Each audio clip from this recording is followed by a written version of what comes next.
It's Phil Lindemann with your Krystal 93 News at 4.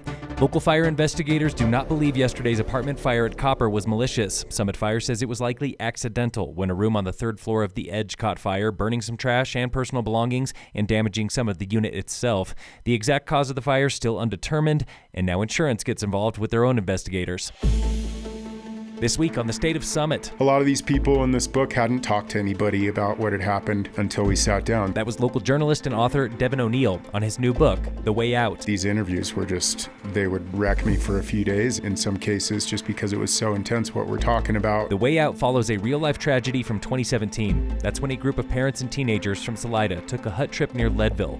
One of them did not return. It was a really tough thing because that lone survivor was really traumatized and was not comfortable sharing the full story of what had happened, so no one knew what had happened for years. When O'Neil started this book, he wanted to solve the mystery. The title is The Way Out, and of course Brett and Cole were looking for the way out of Porcupine Gulch, but ultimately in the aftermath of this event, everybody who'd been affected by it was just looking for their own way out of what they were going through. The book goes on to ask big questions about why us mountain locals put our lives at risk for fun. Suddenly they had to just kind of look in the mirror and be like, well, if this can happen on such a quick, benign outing, at least on paper, am I next? You know, with the way I live and what I like to do and how I do it. You might recognize O'Neil's name from the Summit Daily in the early 2000s or from Outside Magazine, where he was a contributor for years.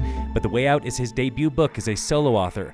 Much of it written not far from where his subjects spent their darkest days. The winter that I wrote the majority of this book, the first draft, as it were, I spent 30 nights at our huts. So yeah, I was in Hutmaster quarters that are really small and confined, but the perfect place to be writing a pretty intense book about a hut trip. O'Neil comes to the Breckenridge Library next Monday, December 8th for an author's talk and book signing. It starts at 6. Tune in again next week for the State of Summit on Krystal 93. Come to Keystone next Thursday, December 11th, and learn what it takes to run for town office. All 5 local towns are hosting a Q&A for prospective candidates. This is your chance to ask questions about running for office, like who's eligible, what you need, and how to prepare. That countywide info session next Thursday at Keystone Town Hall. Town council elections happening in April. In local entertainment news, future Super Bowl performer Bad Bunny is the most streamed artist in the world, according to Spotify. The Latin pop star had 19.8 billion streams this year. That tops the Spotify charts for a 4th year. Spotify, unfortunately, has not compiled localized data for Summit. In sports, the Nuggets play the Pacers tonight, and this just in from Beaver Creek. Tomorrow is opening day at Birds of Prey with Men's World Cup Downhill. Race officials were nervous about incoming snow on Friday, and they bumped it one day earlier. Phil Lindemann, Krystal 93 News.